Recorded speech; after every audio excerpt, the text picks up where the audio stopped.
Well, I welcome everyone in the room tonight and online to tonight's conversation about the voice. I begin by acknowledging that this event takes place on the traditional and unceded lands of the Wurundjeri people of the Kulin Nation.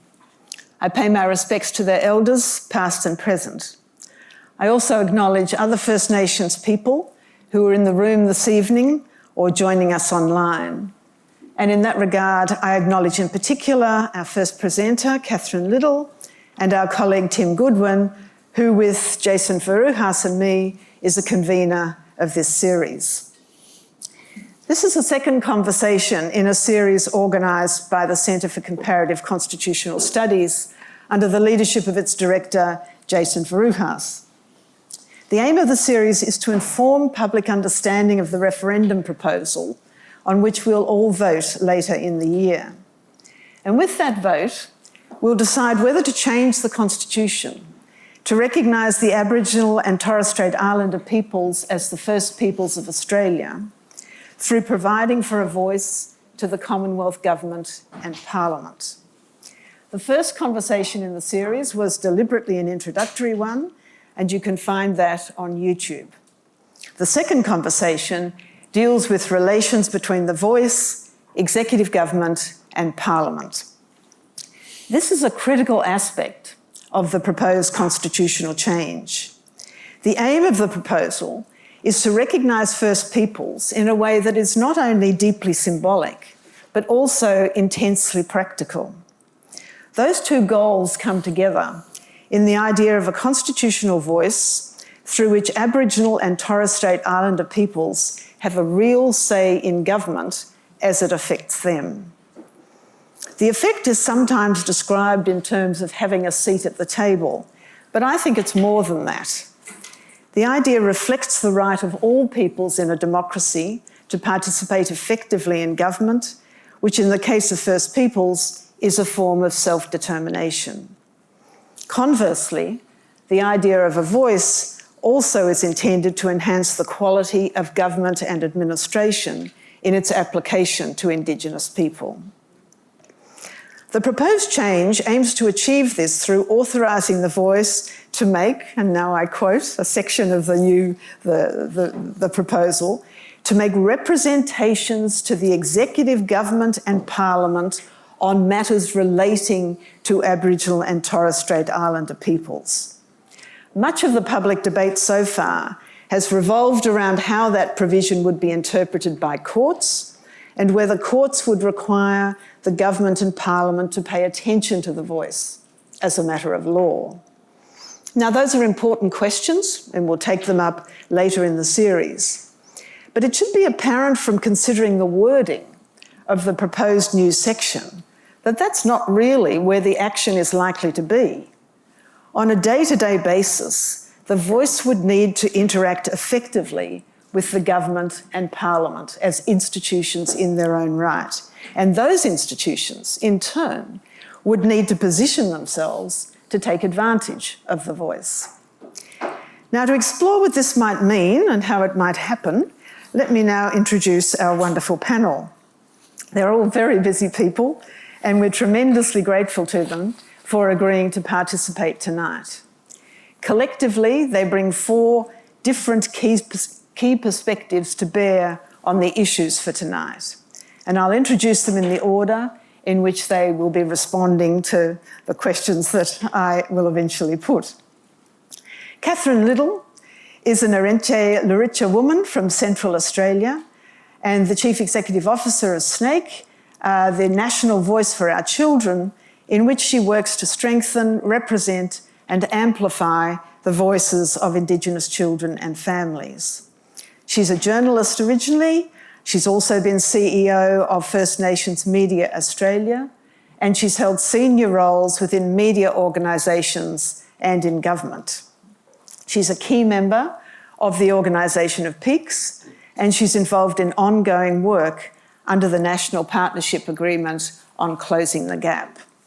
She's speaking this evening from Alice Springs, and she brings to tonight's conversation an extraordinary understanding of experiences of dealing with government from the perspective of Indigenous organisations and Indigenous people.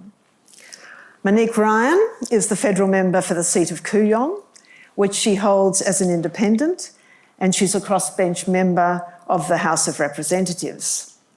She's a paediatric neurologist by training and was director of the neurology department at the Royal Children's Hospital before her election to Parliament in May 2022. She's committed to action on climate change, integrity and transparency in government, evidence-based healthcare, gender equity, and hopefully the voice. She brings to the conversation knowledge about how individual MPs can work and how the House of Representatives functions as a body, both of which are essential for the discussion tonight. Rosemary Laing was Clerk of the Senate for 8 years from 2009 and an officer in the Department of the Senate from 1990. Now retired, at least from that, she's a member of the board of the National Archives of Australia. She has edited 2 successive editions of the leading work on Australian Senate practice, and she's the principal author of the annotated standing orders of the Australian Senate. She's presently writing a book on the first President of the Senate, Sir Richard Baker, and she's speaking to us this evening from Canberra. She brings to the conversation tonight an extraordinary depth of knowledge of how the Senate, its committees, and its other procedures work. Terry Moran, our final speaker, held the most senior position in the Australian Public Service, Secretary of the Department of Prime Minister and Cabinet from 2008 to 2011. During that time, he led the department's work across a wide range of policy areas, including the environment, industry and economic policy, social policy, and the response to the global financial crisis. Terry also has held the equivalent position in the Victorian Department of Premier and Cabinet, and in both capacities, he's been involved with the modalities of intergovernmental activities. In 2012, he was invested as a Companion of the Order of Australia for eminent service to the community through public sector leadership. And he brings to the conversation a breadth of knowledge about how executive government works. So the conversation will take the form of a discussion prompted by short questions from me that are intended to give our panellists free rein. After the first round of questions, I'll ask the panellists whether they'd like to direct questions to each other, and I may follow up with some questions myself. And after that, we'll take questions from the audience, both those of you who are here in person and online. We're delighted to have so many people here in person and such an extensive audience online. And for those of you answering questions online, my colleague Jason tells me you can vote up the question that you would most prefer to be asked. So let's get down to business. Catherine Liddle, can we start with you? You've clearly worked in so many roles that have brought you into the interface between the Indigenous communities and government and Parliament. One of those I know is your work with snake and child protection. And I've read a very interesting article of yours in The Guardian in which you talked about the importance of having the voice for those sorts of activities. Could you elaborate on what the voice would add to current government processes on the basis of your experience and how you would envisage it working? Absolutely, I can talk a bit to that. I will, of course, do 2 things before I start talking. The first is apologise for my dogs. If you can hear some banging, I put them outside and they're trying to force open the dog door. So I apologise if you can hear some noise, but it is preferable to the noise of them running in and out of the house. The second thing, of course, is to acknowledge that I'm currently sitting on Mbungarunya land, and that is meaning that Alice Springs belongs to the people of Alice Springs, my own family, the Arrernte, the Central Arrernte people, and I acknowledge all the rooms in which you might join us today, and certainly hope some ancestors have joined us. I think, again, in rooting my answer to the question, this is not a conversation I ever thought I'd be sitting out in front of, to tell you the truth. That it wasn't on my radar and it wasn't on my agenda, and was something that I hadn't really paid a lot of attention to. I had other things to be worried about. And those things were like, how do we ensure that at the grassroots level, people are able to engage with the education system? How do we make sure that the voices of Aboriginal people are represented in a way that is equal in media? And my whole world has revolved around that, really. So these things that talked about policy and policy reform, they weren't hugely on my radar. And certainly it has been a journey in understanding how all these different things work that brought me to the position that we're in today. And I think, again, if we root it in where we are or where I sit now with the vehicle of SNAKE, the National Peak Body for Children, this peak body was established because we know that the most heinous policies in Australia have always been rooted in the treatment of Aboriginal people, in particular our children, and it is our children that have always borne the brunt of it. So it's been quite a journey to get here. And I know that even our ability to say, well, what are we going to take a stand on this? Had some really rigorous conversations with the board and our members and our sector. And it was really, wasn't as easy as just saying yes or no. How do we sit with this? There is so much tied into it. And one of the biggest concerns that we have when we step into this space is we know that this conversation is potentially going to get ugly, and we deal with so much trauma as the National Peak Body. We are in rooms with the most vulnerable communities all the time, and we hear their stories.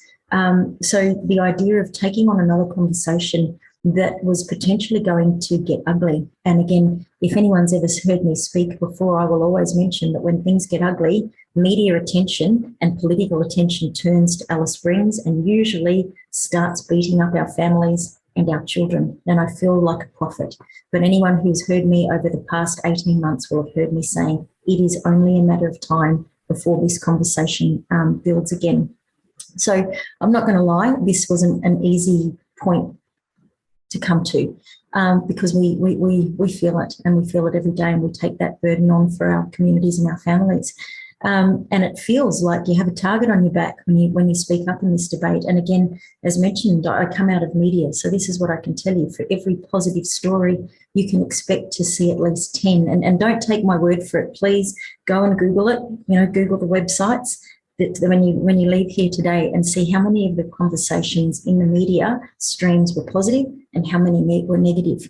When you look at that, also ask yourselves, when you're listening to who is bringing in negative perspectives, do those people actually have positions of delegation where they were put in place by Aboriginal people, or do they lead Aboriginal people in any way, shape or form, or do they have other positions? And it might actually give you an understanding of how diverse this conversation is and who is actually getting most of the conversation and where that privilege for that conversation actually resides. So stepping into that environment, knowing that that was the environment, was really, really difficult. And I think the board were really staunch, and they were really clear with me, and they said, Catherine, we need to be brave and we need to be bold, and you're just going to have to step into it, full on the big girl panties, because this is going to be a tough fight and we need you out there. How can the voice of children not step into a conversation, understanding how important that voice was? This is what we fought for. This moment, we had fought for it for 42 years. So the end result of that was, of course, that we went so far as to say, well, we not only need to step into the space, but we need a formal statement. And we need that statement because despite the fact that we've been around for 42 years, despite all the work that has gone into that and the hopes and the ambitions of our sector and the passion of our sector, what we know is today in 2023, our children are still removed from our family at unacceptable rates. They still lag in school readiness, and in many cases, the gaps in child removals and in our developmental outcomes, particularly in the early education space, are getting wider, not smaller. These things are getting worse for us. What we know is that we need to fire the ambitions of all our governments and our services and our leaders to work with us towards a better future. And that's a better future for our children and our nation. And that the journey toward the referendum is really an opportunity for truth-telling. We know that there's going to be a lot of different views in truth-telling, and that's a good thing. And again, we need to listen to all those voices, because Aboriginal and Torres Strait Islander people have every right to be a little bit fearful of this process, because we have seen it go wrong for us so many times, and we live with the consequences of when those conversations go wrong, or when policy goes wrong, or when policy implementation goes wrong. So we understand that, but we are really, really clear, and Snake is of the opinion that our children deserve no less than yes. So I think in some ways that answers the question, but it doesn't speak to, well, what happens next? And I think there has to be acknowledgement that the voice is not going to replace the work that any of us do, nor does it mean that any of us have failed in our work. And again, as the peak body, our focus has really been on the priority reforms relating to the national agreement on closing the gap. Now, that's distinctly different from closing the gap itself. It is the agreement that said, if this is going to work, you need to be working with our communities, you need to be hearing our voice, and you need to be ensuring that our understanding of what's happening to us and the solutions for that actually exist within us, and you're going to get a different result.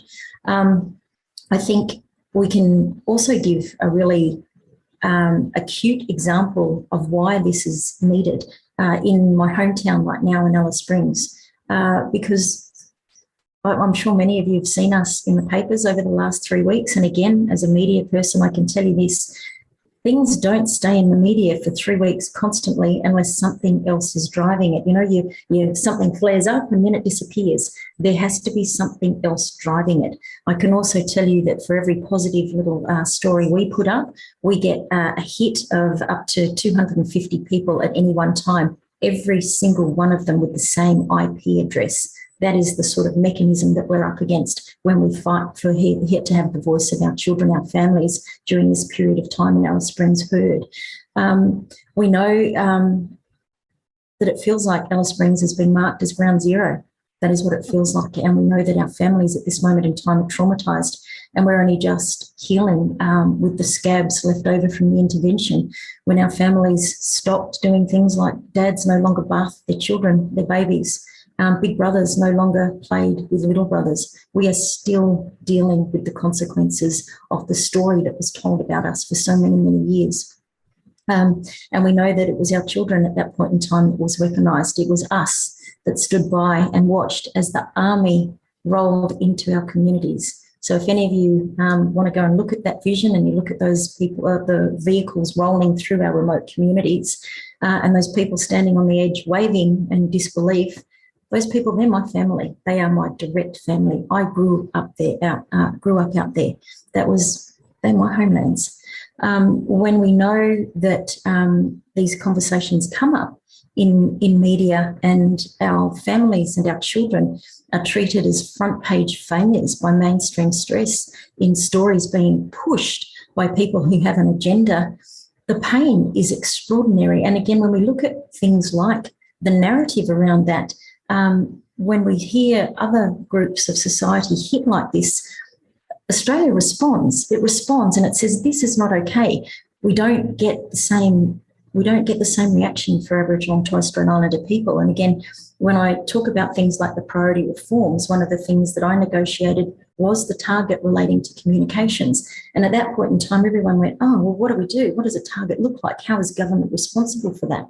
Well, I tell you, one of the really easy ways governments could be responsible for that would be to have guidelines for media on how you report on vulnerable communities, to understand the harm you cause, to understand why it's really important to give real evidence, to have your conversations based in what is actually happening, and ensuring that all voices are actually getting through on this. And yet those things, we're still fighting to have those things even recognised as needed. And let me be really clear when we talk about this. We know that there are problems in our local community. And we know that in regional and remote areas, there are also big problems. And again, in being clear, what we're seeing in Alice Springs and the surrounding communities and other regional towns right across Australia actually is the culmination of years and years of failed policies. And that's not any particular government, it's all governments have failed to deliver on this. Obviously, one of the big ones for the Northern Territory is the NT intervention. And those things were hit simultaneously. So it wasn't only just the NT intervention that came in and took away self-determination. So if you can imagine what it might be like to get a letter in the mail that tells you that all of your children now have to be presented to the doctor for screening for child sexual abuse, that happened to all of us. If you can imagine what it's like to have had a town council and all of a sudden the federal government comes in and says to that town council, you don't exist. We're bringing in ours, and you will no longer even be able to choose who your plumbers are, what your jobs will be, how you can advise us as to what jobs you need, even in your environment. What does economic development look like for you? What does participation in your schools look like for you? Those things were stripped, absolutely stripped away from us. Simultaneously, we saw the defunding of youth programs. Masses of youth programs just wiped out. There was a time in Alice Springs when people looked to this particular part of the country and said, my goodness, what you're delivering is amazing. Your ability to bring in children who are disadvantaged and marginalised and reroute their direction. It was something that was studied. It was extraordinary. Defunded for no other reason than a government changed. Not based on any evidence, not based on any data, just that a government changed and came in with a different priority. We know that we've also, as part of that, seen the erosion of service delivery in remote communities because Canberra said, you know what, we think all your services should be rooted in Alice Springs. So we're going to take away that clinic over there. We're going to take away Centrelink so that when you have an issue with Centrelink, and bearing in mind we don't have the same level of communications accesses in remote communities, you now have to travel to Alice Springs to talk to someone to be able to access Centrelink or to understand why your payments were cut off. Now, what also happened at that point in time was there was no response in order to make Alice Springs ready for this influx that would come with that. So was there enough housing? Was there actually enough capacity within those services to be able to respond? Were we ensuring that the cost of being able to travel into town, the cost of being able to stay in accommodation in town wouldn't take all of your funding away?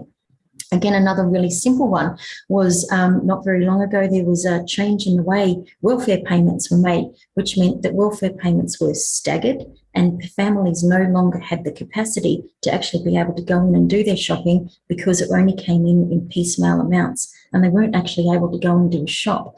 When you look at things about how our payments are released, no one actually went to the community and said, does the release of your welfare payments, and being very, very clear on this, the reason they're on welfare payments in remote communities is because the jobs don't exist. Does it line up with the opening of the shop, or does it line up with the opening of, say, a grog shop? No one was out there asking those really fundamental questions.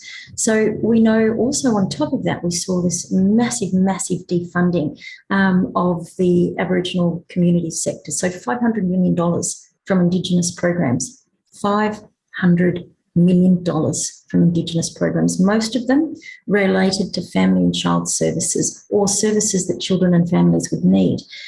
They also defunded specific childcare centres, like defunded them, childcare centres, with all the evidence that we know about the need to be able to work with children in their first 5 years. Let's just get rid of them. Let's just defund them.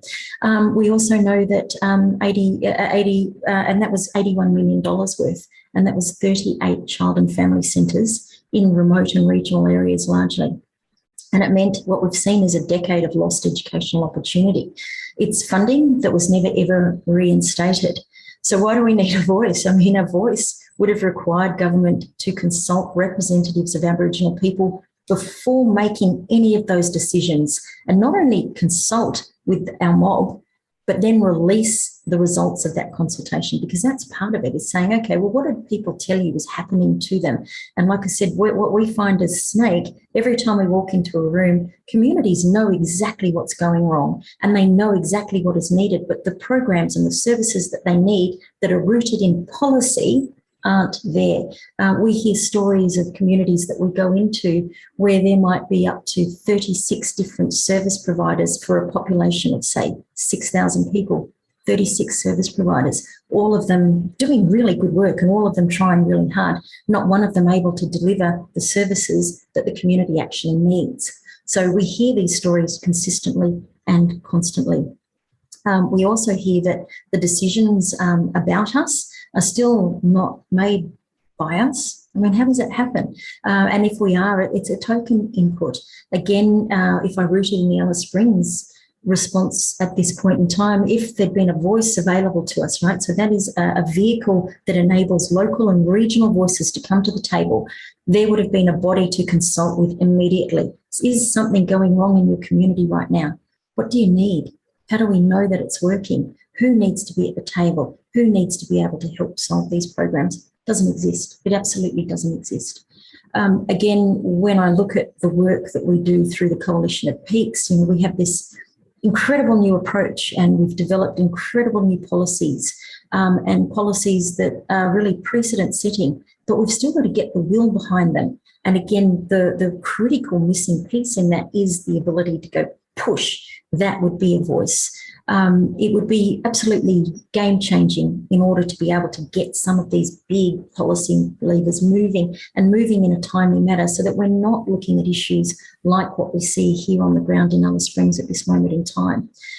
We also know that constitutional recognition of an advisory body means that you can't ever come in again and just defund all your youth programs because you've had a change in government. Because if it's constitutionally enshrined, it is not at the whim of government. It is not the whim of political ideology to determine who should be there and how it should operate. It is constitutionally enshrined. It is so much stronger than anything that we've ever had before.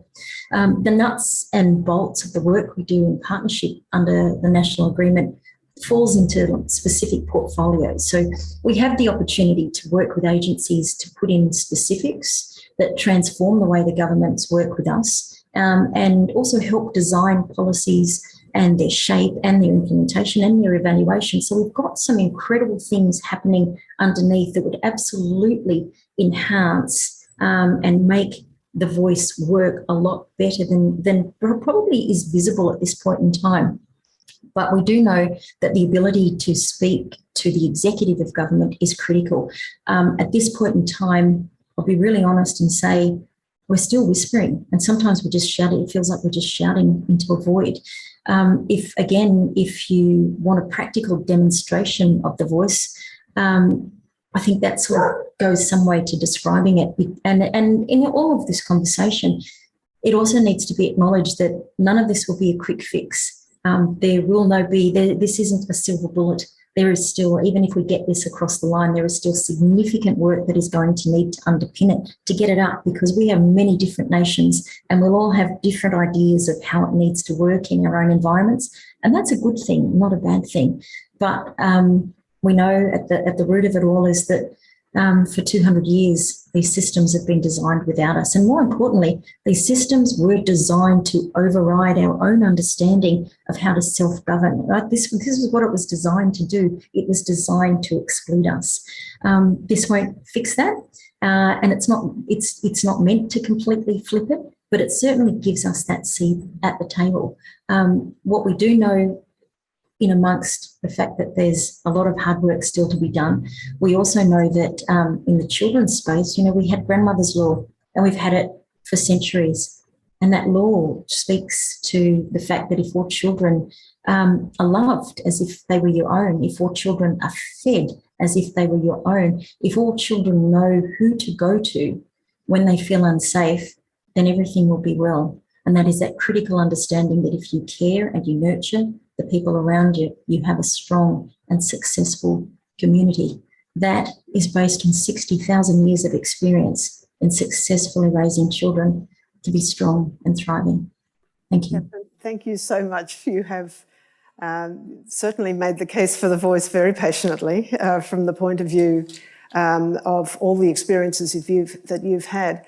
But you've also laid the ground beautifully for the rest of the panel to understand the complexity of the issues with which we're dealing and to really help us overcome our tendency to simplify and say, do you need legislation here or delegated legislation there? It's clear that to deal with those sorts of problems that you've been outlining, you need everything.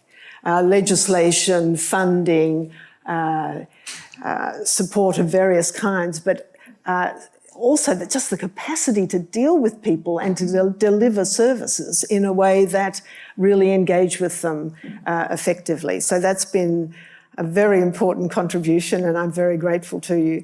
Can I also say, in relation to your remarks at the beginning, I think we're all very conscious of the extraordinary burden this debate is placing on Indigenous people across Australia. It's hard to ease that burden, but hopefully some good will come out of it as a result of all this stress. So thank you. Monique, can I now turn to you against that background? So how do you think the existence of a voice capable of making representations to government and parliament would affect the way in which your work is carried out in the House of Representatives, both as an individual member and as a collective member of the House collectively? Well, as an individual member, and an independent on the crossbench, essentially for every piece of legislation that comes to me, I have to consult experts. Unless it's an area with which I'm intimately familiar, which for me is paediatric neurology, and there hasn't been a lot of legislation about that yet. Oh, look, I'm sure it's coming. Hanging out for it. I have to ask people who know more than me about particular things and seek clarification and advice. And then talk to them and then talk to other people about what position I'm going to take on any one piece of legislation. And so, I'm a scientist by background, a medical scientist. I've done lots of research. I'm used to doing that and looking at facts and trying to make a decision based on those. And so for mine, it makes perfect sense to have a body that has intimate knowledge of the issues with which we're dealing, which can give me advice about any legislation that pertains to First Nations people. Every piece of legislation that comes to Parliament comes with a statement about its human rights implications. This would just be the same sort of thing. Mm-hmm. And so it would be very comforting for me to know that I had access to that sort of advice, evidence-based,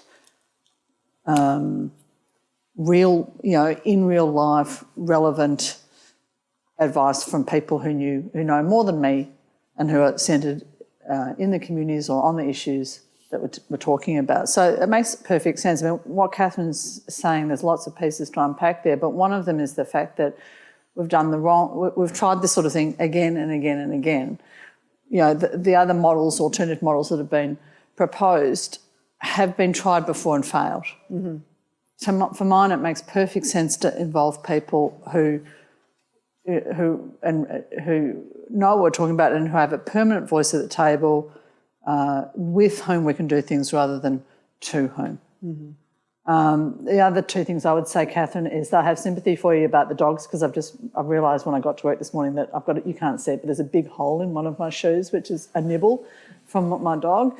But also that I think, I've heard since this issue first came up from many, many people about how incredibly damaging the marriage equality debate was, that being, the last similar sort of issue that was debated in this way, and how people found how difficult people in that community who were sort of forced to become spokespeople almost by default on that issue found it, and how damaging it was. And I think many of us know that is times 10 the case for the First Nations people who have become spokespeople for the voice. And those of us who have any recent experience with the media have some inkling of how poisonous and toxic our media culture is in Australia, have a lot of sympathy for you in that respect. Mm. Monique, you've spoken about how the voice might interact with your scrutiny of legislation, and I must say I think that point you make about how every bill comes with a statement about its human rights implications is an extremely valuable point to note, because there's no reason whatsoever why it shouldn't also come with something that says, well, there has been a representation on this, or there hasn't, and these are the implications for Indigenous people. So I think that's a point to chalk up for how this all might work. But as we heard from Catherine, you know, a lot of the policy issues that they're facing are not necessarily going to produce or result in legislation. As a crossbencher, do you get any chance to have an input into questions about the quality of administration in remote communities, or questions about funding? She says as the budget session's about to come up. We don't have a whole... Well, we do actually. No, that's not true. We do have some input into that with legislation. You know, we can move amendments if there's aspects of the structure of bodies or their funding that we're not happy with. We can't move... as a private member, you can't move a bill that deals with budget itself. That has to come from the government. But we can do that. But also in committee work, you know, we very often, I'm on the health, aged care and sport committees and on the NDIS committees. And in terms of provision of services through those committees or the sorts of things we look at, we might very well want to talk to a body like The Voice in the same way that we talk to other expert bodies. So in the committee context, it would be possible to say, are there relevant representations here that we should be taking on board? Absolutely, absolutely. And I see my role, because I'm where I've come from, my role in Parliament is very often to call the government to account on things like healthcare and the NDIS. And I've felt in the last year that the opposition has not done that. And I've spoken out on things like COVID, and I've spoken out on, most recently, on rules around prescriptions and things like that. And this is the sort of area in which we could speak out as well. If we're talking about, interestingly, with the Long COVID Committee, we actually did hear from the Nachos, from the Indigenous health committees, how well they'd done with provision of healthcare around COVID, and that was potentially a model that we could have used to other remote and rural communities around Australia, had we had the wherewithal and the organisation to do that. And what you'd be looking for from The Voice is that sort of input and the ability to use it in real time in planning services and planning legislation. So even if you're not necessarily a member of the government per se, you could still benefit from the expertise of The Voice. And I guess that I'm just thinking as you were talking, one of the other things that The Voice might do is to link members of the Parliament to remote communities, communities that really understand what they need in the way that Catherine was describing. It's just a way of sort of bridging that otherwise rather huge gap. Absolutely. And, you know, I mentioned COVID, but there's other healthcare or educational issues, you know, where parliamentarians would love to go out and be given an expert view of communities and their needs and how best we can cater to those. Yeah. Can I ask you one last question? You know, one of the big controversies around the wording of the constitutional amendment at the moment is not about whether the Parliament should be a body to whom The Voice could make representations. Most people are more or less comfortable about that. But whether the executive should be included in the constitutional change as a direct recipient of the representations from The Voice. Do you have a view about that? I would think that it would be problematic for them not to be included, because I think it would be putting the horse too far down the road in a way, in that if we're talking about planning legislation and the public service is doing that, why would we not have The Voice involved at that point in time? Why would we wait till the legislation's got to Parliament, then have The Voice look at it and say, well, you forgot this, this and this? It kind of makes no sense. Yeah, I know there's been some concern that having The Voice speaking to the executive might slow things down, but I think it might actually, conversely, slow the passage of the development of and passage of legislation. So I think it makes perfect sense for The Voice to speak to the executive as well as to the government. Great. Yeah, that's a very interesting point, actually. You know, if you get if you're made aware of the representation for the first time as something's going through the legislature, that might well be a delaying factor. Yeah, and even just in the last year, we've had a number of pieces of legislation which have come to us at 9 o'clock or 10 o'clock at night to be debated the next day. Yeah. And sometimes that debate is curtailed by the government. If it would be a great shame if it came to us and we sort of said, well, actually it'd be really nice to hear what the First Nations people thought about that, and it was kind of too late or it had to happen post hoc. I think that would be really suboptimal. Thanks, Monique. Rosemary, can we come to you? Move from the House of Representatives to the Senate. The Senate is very often described as a house of review, and it has a very wide range of procedures to scrutinise proposed laws and to examine government policy and administration across the spectrum that Catherine was referring to. So would you be able to outline for us the processes of the Senate that are most likely to be engaged if the Voice were to make a representation on, for example, child protection? Sure, but first I have to do a couple of things, and one is to apologise in advance for the dogs I'm babysitting. They've been fed, they're in bed, I think they're okay, but if they jump on my lap, apologies. And of course I want to acknowledge the Ngunnawal and Ngambri peoples, their elders, past, present and emerging, which is where I'm speaking from.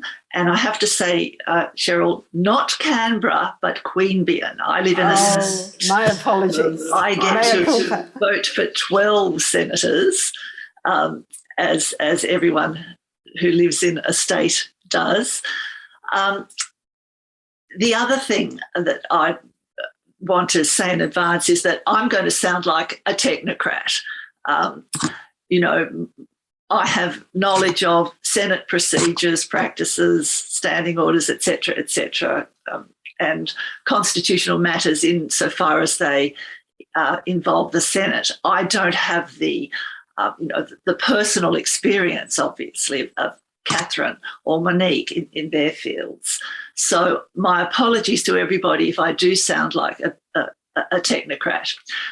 But over 50 years ago, the Senate embarked on this big adventure, which was quite remarkable at the time. It decided it needed ways of taking Parliament to the people. And groups of senators came up with two different ideas. One was for a series of legislative and general purpose committees, which would cover the areas of Commonwealth government endeavour. And the other group of people came up with the idea of having estimates committees to scrutinise government expenditure and performance. And of course, being the Senate, they both got up, and we ended up with a series of legislative and general purpose committees and estimates committees. And over the years, those functions have realigned themselves, and under the current system, we have committees that look into matters referred by the Senate, and then we have committees that look into a list of matters. So estimates, the performance of government agencies, annual reports, and so forth. And the committees mirror the scope of Commonwealth government activities. So you've got committees like, community affairs, legal and constitutional, foreign affairs, finance and public administration, education, environment, just about anything that you can think of that mirrors the allocation of legislative powers to the Commonwealth. So it's these committees that I would see being the core bodies engaged in dealing with representations from the Voice on a whole range of matters on behalf of the Senate. And I'll explain in a bit more detail in a minute. But first, though, I think it's important to just have a look at some terminology, because we talk about the Parliament. And yes, there it is in Chapter 1 of the Constitution, but the Parliament is two houses. They have different electoral bases. I vote for my local member and I vote for my 12 senators. the Senate is based on a system of proportional representation. And since that was introduced in the late 1940s, it's been much more apparent that there are representations from smaller parties, minor parties, independents. I mean, we've seen a revolution in the House of Representatives recently with a much larger number of minor party and independent members, which is, you know, very interesting to watch. But it's made the Senate into that House of Review. And because most legislation is introduced by the government of the day, most legislation that is passed is introduced by the government of the day. Policy development is done by the government. And I agree entirely with the analogy with the statement of human rights affected by a bill. Wouldn't it be great if the voice could also be involved in the policy development and have consultations reflected in a statement of consultation that is presented with the bill to Parliament? You know, wouldn't that really give members of Parliament something you know, more than they have at the moment? Because introducing a bill to Parliament is like, you know, it's the end of the process, as you've already said. And by that stage, if the right people haven't been consulted, then, you know, what on earth can Parliament really do to add to the process without the knowledge base that the executive government has? So I do think that that House of Review aspect of the Senate is where things make a difference. If governments want their legislation, they may have to come to accommodations with different groups in the Senate. And we see this at work every day. It's business as usual. The two houses are completely, you know, independent.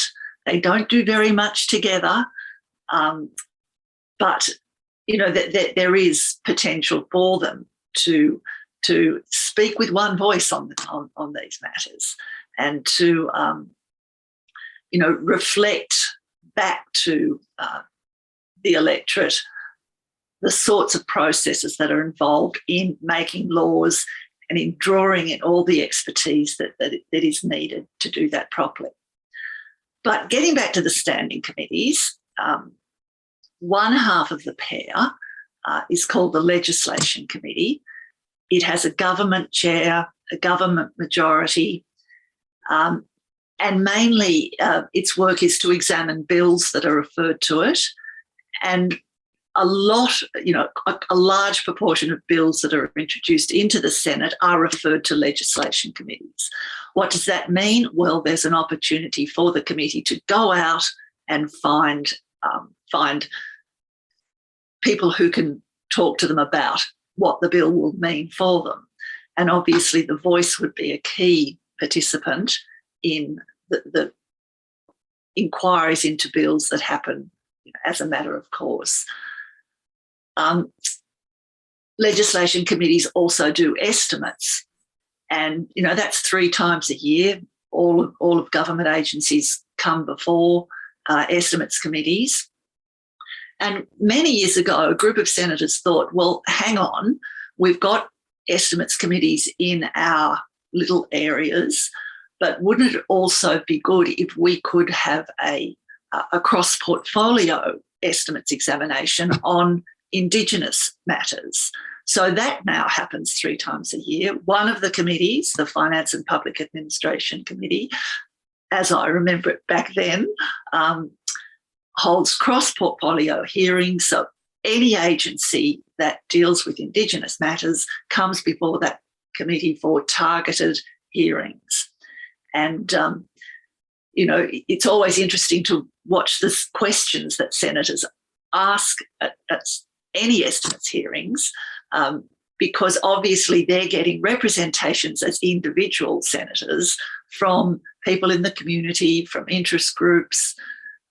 Some people have got into trouble for being found out about providing questions to senators. But it is a way of examining what's happening in government in a really important way. The other side of the pair are the references committees, and they have non-government chairs, non-government majorities, and they investigate matters that the Senate refers. Now, how does that happen? Well, any senator can move a motion in the Senate to refer a matter to a committee. And if a majority of the Senate agrees, then the matter is referred to the committee with a reporting date set. And there are hundreds and hundreds of inquiries over the years. And if I could just mention a couple from the Community Affairs References Committee that go to the example we're looking at involving protection of Indigenous children. Forgotten Australians back in 2004, which was an inquiry into Australians who experienced institutional or out-of-home care. And a follow-up to that, children in institutional care in 2005. The committee went back and looked at the implementation of the recommendations of those reports. They then went back and looked at the Commonwealth contribution to former forced adoption policies and practices in 2012. So committees can work in an iterative manner. They can inquire into something. They don't just forget it and drop it. They can come back, see how their recommendations have been implemented. They can revisit years later, see how, what progress has been made. They're a very flexible, dynamic animal for conducting inquiries on behalf of all of us as electors. What's the process? Well, committees seek written submissions from interest groups, individuals. The submissions are published as part of the inquiry unless there's a reason not to do so, for sensitivities or national security issues, for example. But then they hold public hearings and they go anywhere and everywhere to hear from people affected. They do a lot over the past few years. They've had to do a lot by audiovisual technology, but most senators I've ever spoken to always feel that seeing an issue firsthand is the best evidence. So that's something to bear in mind. I think I'll probably leave it at that point. Just to what I'm here to do is really to plug the role of committees in an iterative, inquisitorial process to receive input from the voice and a range of other witnesses as well. That's been very helpful, Rosemary. It's an amazing array of possibilities in the Senate that if and when the voice is established, to really work out how best to use and adapt those procedures, I think will be one of the interesting challenges of the first years of implementation. So thank you so much for sketching that. It was very, very helpful indeed. Now, we turn to the executive branch. At least we know what the House of Representatives is and we know what the Senate is. So I often say to my students, Terry, the executive is all the rest. Everything that's not the parliament and not the courts is the executive branch of government. And this new proposed constitutional change will simply speak about the executive government of the Commonwealth. And that's been a somewhat controversial issue as the debate on the constitutional amendment has unfolded, particularly most recently in the Parliamentary Committee. So I wonder what you think about this debate, Terry. Should the executive government be in or out? And if it's in, how will it operate in relation to the voice, or how might it operate in relation to the voice? Well, could I begin by saying that, firstly acknowledging the traditional owners of the lands on which we're meeting. The real issue, which can be separated from respecting the Indigenous nations and their needs, the real problem is that the Commonwealth has totally screwed up the delivery of programs to Indigenous communities around Australia. And it's not just recent, it's long established. And it's possible to say, well, if the First Nation peoples can't say to government something of what they want at the community level and expect some sort of response at the community level, this is not really going to be a reform that makes a huge amount of difference. So you mentioned that I'd been Secretary of the Prime Minister's Department and part of that Secretary of the Premier's Department here in Victoria, the Bracks-Brumby period. Prior to that, I was Director-General of Education in Queensland, and I undertook a review of Indigenous education in Queensland, schooling, and that included going into Cape York. And when I first went to Arakuan, which is where I first met Noel Pearson, I was shocked at what I encountered in the settlement that was Arakuan. It had an airstrip, it had a health centre with one nurse, it had a school with dedicated teachers who were trying their best, but the kids weren't coming to school, and it had a community that depended for most of its income on what was made by way of profits in the best building in town, which was the canteen.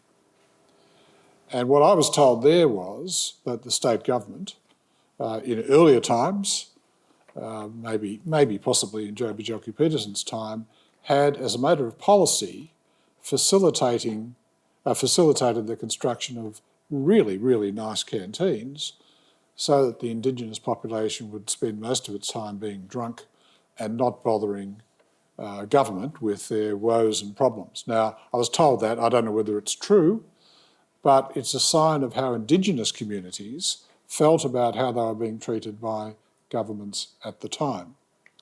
So I left there, and I've been to other Indigenous communities elsewhere, and what I've found is that there's a formula whereby communities can turn themselves around with assistance from government. So eventually, Peter Beattie, working with Noel Pearson, and I think possibly Glyn Davis as well, introduced reforms in Arakuan that transformed it. So the next time I went back there, the kids were going to school, everything was peaceful and calm, the adults weren't getting drunk all the time, there were prospects of jobs and so on and so forth. And so Beattie's reforms were quite innovative, but they were accepted by the Indigenous community and they transformed the place. And this was all about not statewide policy or national policy, it was all about trying to get communities to improve how they operate and what they can do for their people. Now, I've had other experiences since then with communities, Indigenous and otherwise, and I'm now of the firm conviction that statewide or nationwide programs won't bring a changed life and changed circumstances to the sort of people that need it in Indigenous communities. You've got to go down to the community level, and the good thing about the voice is that it's proposed as a vehicle through which communities can express their sense of their needs with the ability of government to then react to that. Having said that, if you're going to rely on the Commonwealth Government, sorry to say this, but if you're going to rely on the Commonwealth Government to bring about the response, don't hold your breath. Because the Commonwealth bureaucracy, and I was responsible for it for a while, I say this with apologies. I tried to change it, by the way. I did a review of the public service, but, well.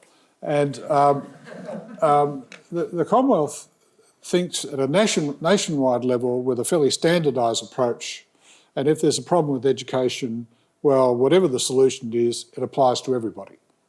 If you've got a problem with education in Indigenous communities, other things have to be done if you want to succeed. And the same goes for health, for employment services. And so the Commonwealth's tendency to think of national solutions to these critical problems just don't work in practice. And on top of that, for some time, you've had this, beginning with John Howard, this total commitment to outsourcing whatever you can. So think aged care, employment services, early childhood. The Royal Commission into Aged Care had one word on the cover of its report, neglect. And it was basically that the Commonwealth bureaucracy wasn't able to know what was really happening at aged care facilities and act to correct them. Likewise, with the best will in the world, the Commonwealth agencies can't, from Canberra, intervene at the community level as you would need to sort out the problems. So my view is that you've got to actually have an ability for Indigenous communities to deal with the Parliament, as has been discussed, but equally important is the ability of Indigenous communities through the voice to deal with those who fund the delivery of services and get a credible response. And if I was blaming anybody for the state of service delivery at the Commonwealth level, and I'm very reluctant to do this, as you know, Cheryl, very reluctant, but if I was blaming anybody, it'd be the Productivity Commission. They're the high priests of outsourcing. They've mucked up so many areas. The National Disability Insurance Scheme would be one example. I hope you'd agree with me. It's not a good operation. And so I'd abolish the Productivity Commission because their time has passed. They did what they were supposed to do, which is to cut tariffs and other forms of assistance to industry. So put them aside and set up a new commission that was devoted to building better communities at the local level. And there was something like this tried in the Whitlam years, but it didn't survive the change of government to Malcolm Fraser because it was trying to intervene at the community level. I'm not saying we should go back to that model, but when it did try and do things, it worked. And I've seen it work more recently at Arakoon and in a large Indigenous community in Victoria. So if you work with the community, you can get a turnaround in the quality of the services delivered and the ability to sustain a good life for the people in that community. And therefore, from my point of view, it's essential that the constitutional change brings the voice into an ability to represent issues into government, not just to ministers, but to the public servants who should know how to make things work better and put pressure on them to do that. Because it's sad to say that there's a lot to be repaired. I think Lynn Davis is one of my successors in the role now, known to some of you, is doing a good job in trying to straighten that out. But Canberra is limited in what it can fix from Canberra in delivering services to people, and particularly people in disadvantaged circumstances. And I'll end with one other observation to try and evidence my point. One of the other things I've done more recently than PM&C was chair for some years the Centre for Policy Development, which was an independent think tank, initially funded sort of with not much at all, but we built quite a lot of support out of foundations, and we were doing more when I left than when we began. But one of the early projects was employment services. Now, some people would remember when employment services were provided by the CES. The CES was abolished by John Howard. I was actually consulted about aspects of the abolition of the employment services because I was then a Commonwealth officer, CEO of the National Training Authority, and I sort of cautioned them on some of what they wanted to do, which, of course, that was ignored. But in abolishing the CES, the services had to be outsourced to the private sector. And more recently, the Centre for Policy Development did a major evaluation of how those services are in the current environment. And the truth is, they don't really get people into jobs. And we had a particular look at what was happening with refugees seeking employment. And we wrote into our report, or our paper, it's called Settling Better. You can get it on the internet if anybody is interested. We wrote into that we should trial an approach which worked with local government at the local level to try and bring people together to get people jobs. And we did this because in another review that I did, which was of TAFE in South Australia, I went out to Elizabeth on the northern suburbs of Adelaide, where there were a group of old blokes, or men, retired, who were trying to help people find jobs that were displaced by the closure of General Motors out that way. And all they did was use local networks, right? They didn't use a computer system to put jobs up. They were largely funded by the state government, and they got huge numbers of people into jobs by taking advantage of community networks. And so CPD, in its report on Settling Better, put this in, and ministers came and had a look at the trial. Public servants came and had a look at the trial. This is from Canberra then, the previous government in Canberra. And they are all enthusiastic, but they all signed off on another round of contracts with private providers who are making great profits and not delivering jobs for people who needed them.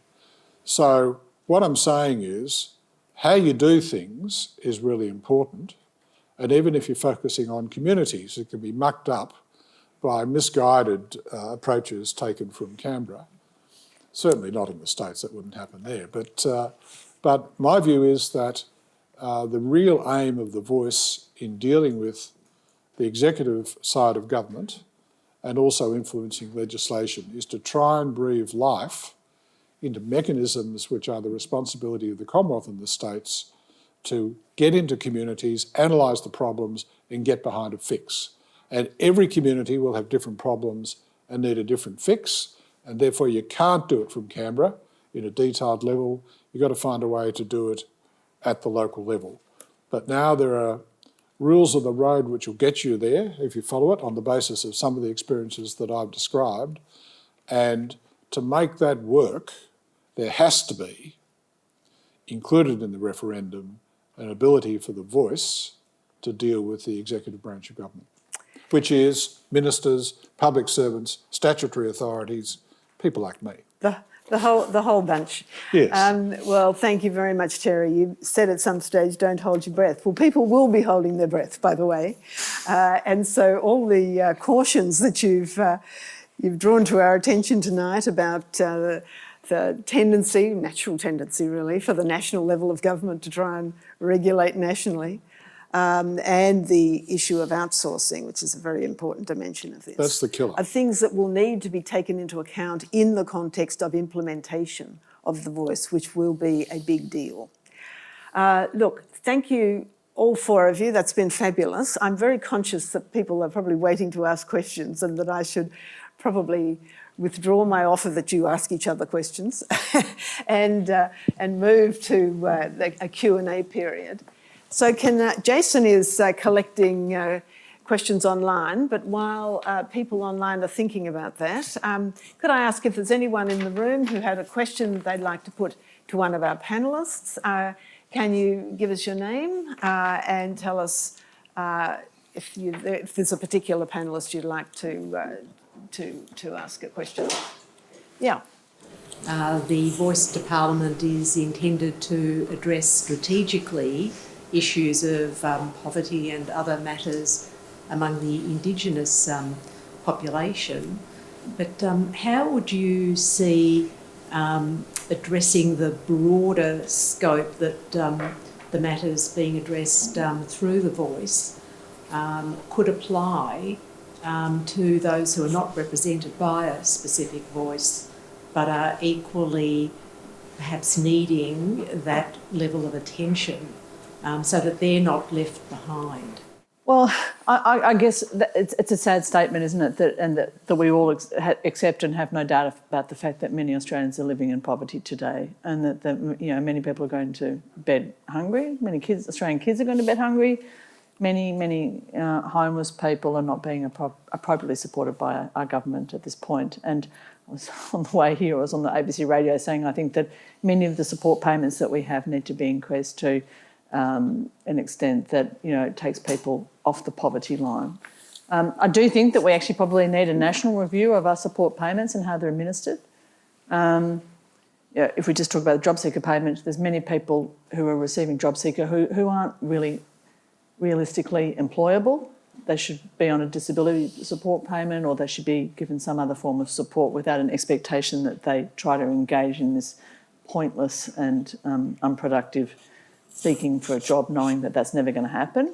I think, what we do need to do is talk to communities and see, well, what sort of support do you need? As Terry said, you can very often, and I've seen this myself in my own electorate of Kooyong, which is theoretically a wealthy and well-provided electorate, there are many community groups out there which provide supports to their own communities, either because they have a personal stake in the matter or because they have an understanding of a particular reason to be engaged in that space, who maybe get some government support but provide support that is in many ways more cost-effective and more effective than what you get if you just get a handout from the government. So maybe we need a bit more granularity about the support we give to various groups, and maybe it would be more effectively presented to those people and used by those groups if there was a say from a voice that understood the needs of those communities.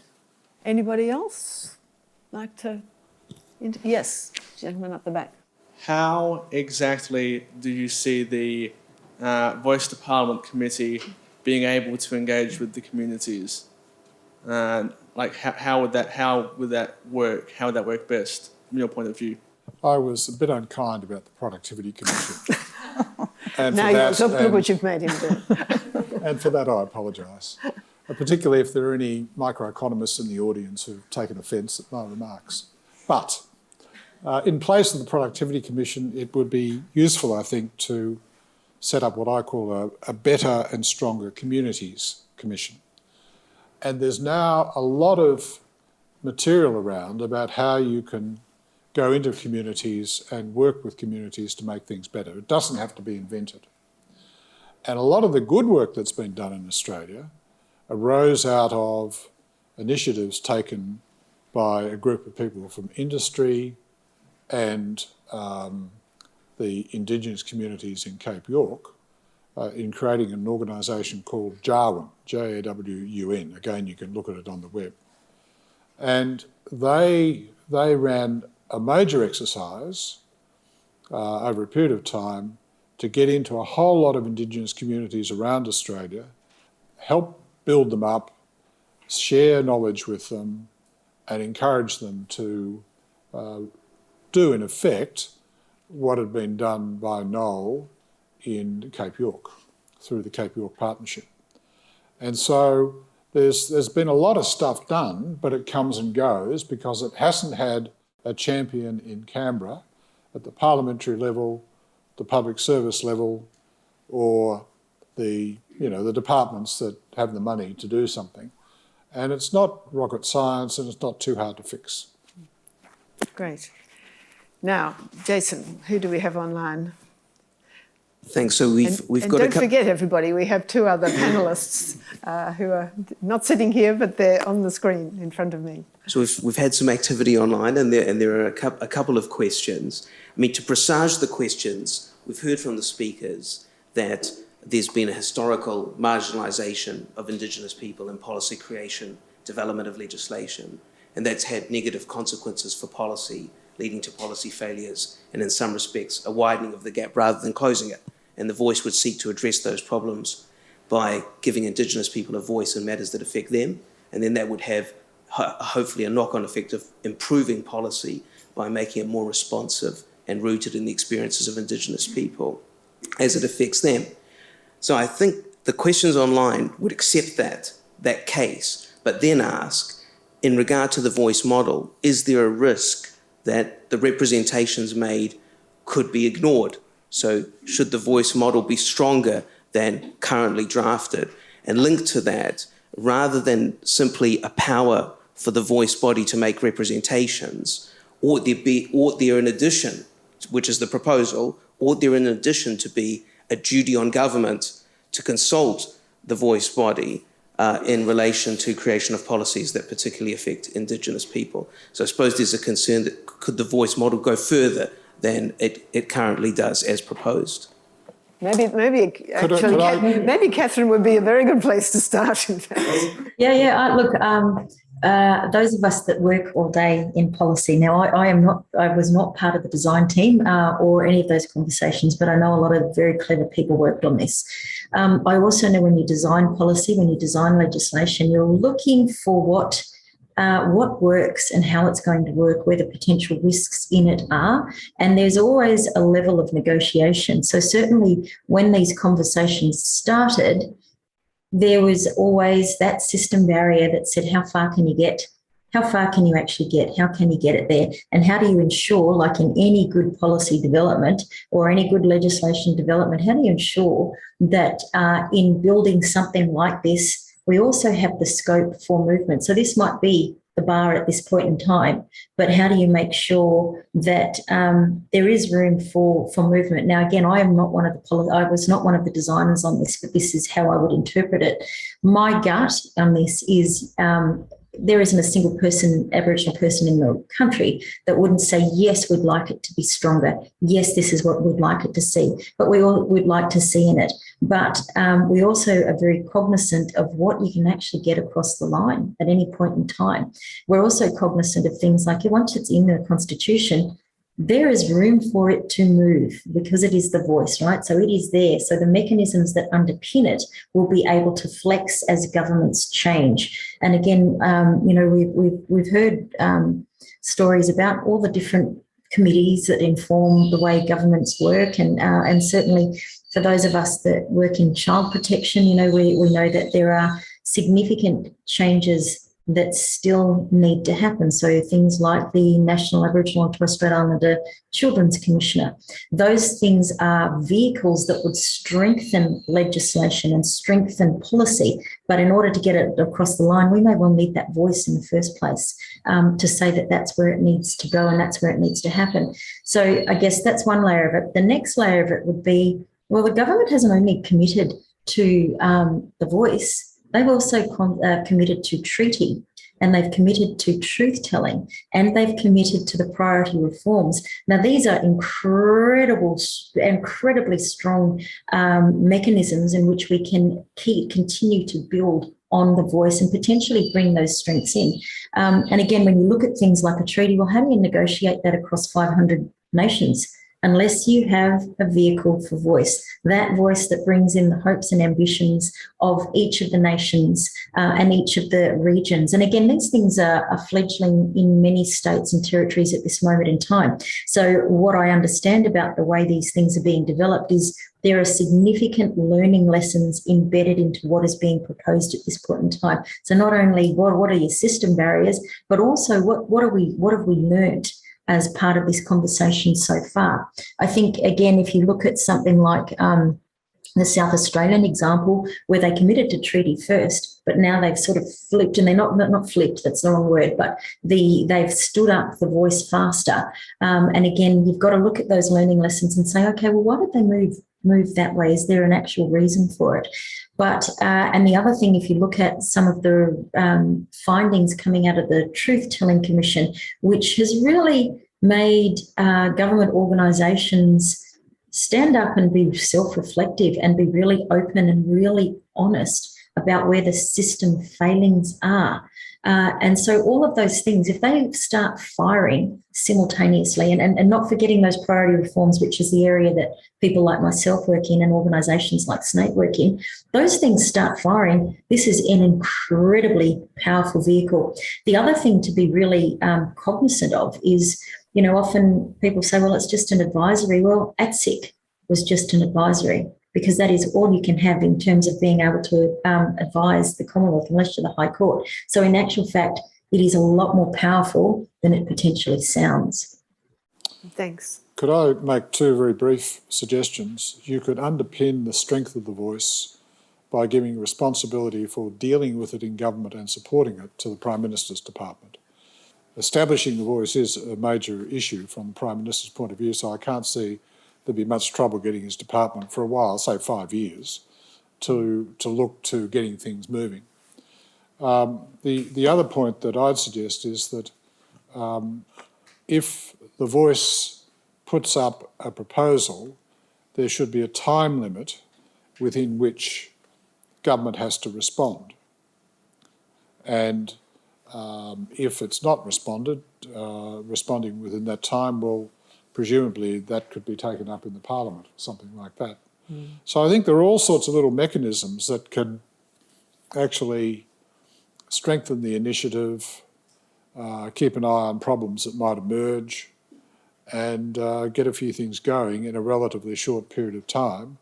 The other one that could be considered is that when an Indigenous matter is considered across governments at the National Cabinet, a representative of the voice could well be invited to be present, because it used to be the case that a representative of local government was invited into COAG, which was the predecessor of the National Cabinet, and was able to both understand what was happening but also provide feedback to state premiers and the Prime Minister on what local government thought about various initiatives. So I think that it's not out of the question that you could credibly say, well, for a given period, 3 to 5 years, while this is all being sorted out, the voice should be called in, or a representative of the voice should be called in to a National Cabinet meeting when it happens. Yeah, there's been a large number of really good suggestions about how to strengthen the voice that have come out of this discussion tonight. And you've just raised another few of them, Terry, but can I just emphasise one point that Terry made in particular, and that's the suggestion that at least in the early years, responsibility for receiving and responding to representations lie in the Prime Minister's department, when the representations are to the executive branch of government at least. And that's been a discussion that's been going on. Should there be a single repository within the executive government, and if so, who should it be? And I think that's quite an interesting contribution to that important discussion. Jason, should we take one more from the online community? We've just had a question come in that Rosemary might be able to help us with, which is sort of the mechanics of how the voice would make its representations to the Senate. How exactly would that work procedurally? It's asked, would that be by invitation? Could the voice make a request to appear, and so on? So it might be useful to hear how the mechanics might work of that process. Yes, it's a very interesting question. I can't speak for how the Senate would respond to the voice. There are all sorts of suggestions in the Calmer-Langton report about, tabling representations from the voice to Parliament. One of the points I was trying to make before was that there are two houses, you've got to do it twice if you want each house to listen. There's no reason why a minister could not table representations from the voice. I mean, ministers have the right to table all sorts of things to do with the carriage of their businesses as ministers. If you want the voice to make representations to the Speaker and the President of the Senate, you'd have to have some kind of legislative basis for that, I would think. the Auditor General presents reports to the President and the Speaker, because in the Auditor General Act, there is that capacity for those reports to go directly to Parliament. So there might have to be a statutory basis. There's a range of possibilities. Thanks, Rosemary. That's really helpful. We'll take a note of that suggestion as well. Anyone else in the room? We're running out of time, I know, but one last question from the room, if anybody wishes to ask one. Yeah.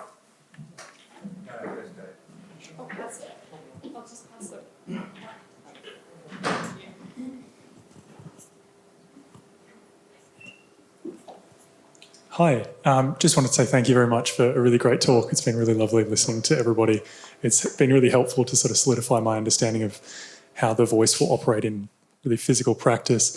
I think I was quite interested about sort of the recent response to, and the lady referenced it before, but the job seeker issue around there being a committee that proposed recommendations that were actually sort of installed by the Labor government. And I thought it was a really great idea. I mean, David Pocock for the win.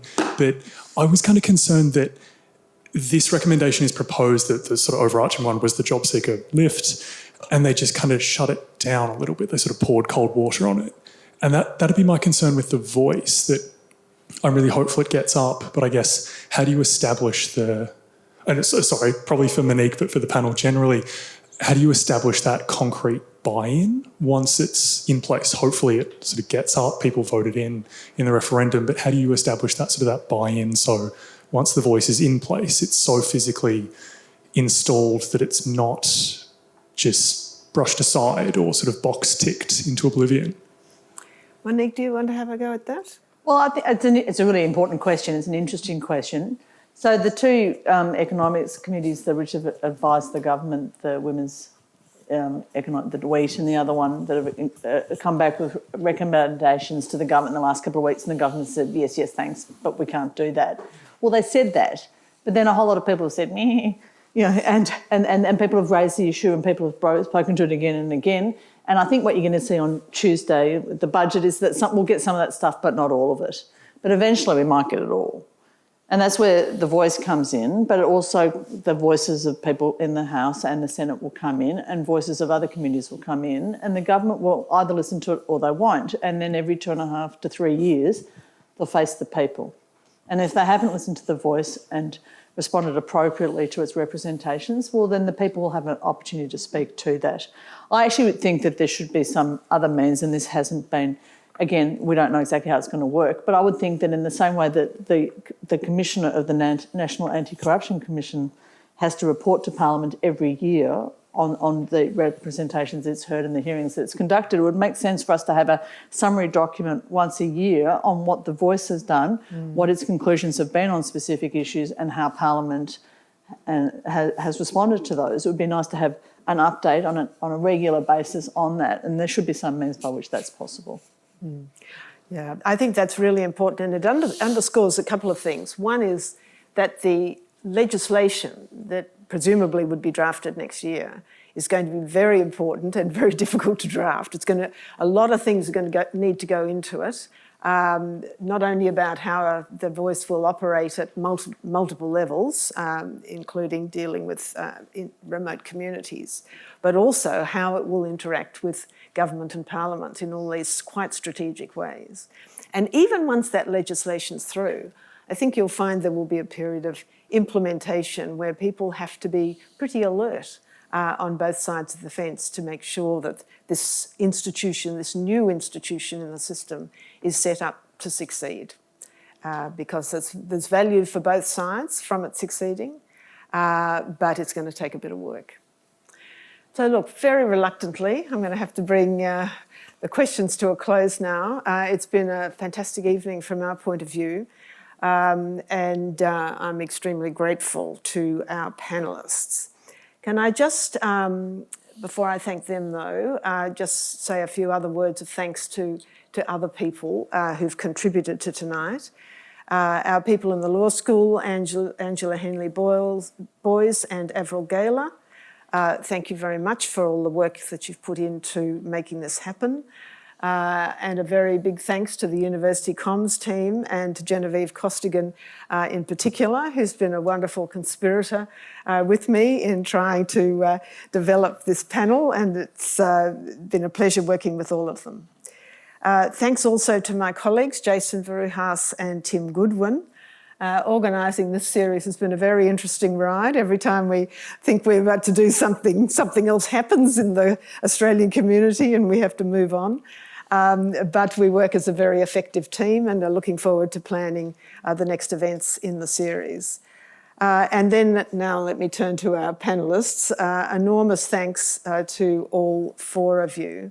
As I said at the outset, we really appreciated your willingness to be involved, but we really also appreciate your very thoughtful contributions, more than we can say.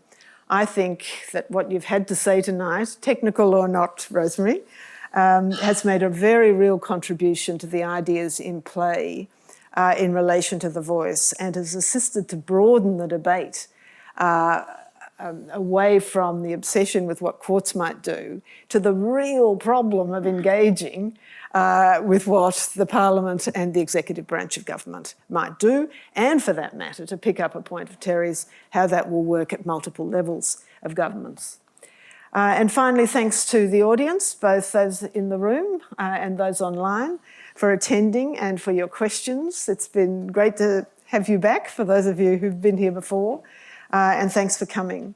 The video from tonight will be available in due course, and we hope also to make announcements about the next conversation soon. So thanks very much for coming, and see you next time.